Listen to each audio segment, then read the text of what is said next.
O'zi bitta reels qilishim kerak edi bu narsani, endi istoriya qilib qisqaroq gapirishga harakat qilaman. Hozir bir ikkita variantlar ko'ryapman. Uy olish mavzusi bo'yicha kelishdim bir ikkitasi bilan. Nima uchun ular bilan kelisha oldim? Sababi aka u bu deb chiroyli muomala qilishyapti. Shuning uchun kelishdim. Uyni zo'rligi uchun emas.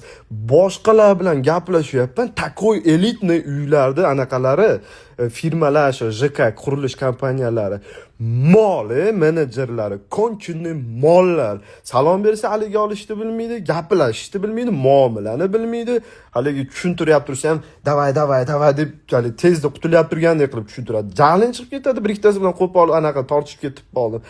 Shular qanchadir oylik oladi, 10 million, 20 millionlab oylik oladi shu menejerlar. Qanaqa tupariliklarni ishga olishadi bular.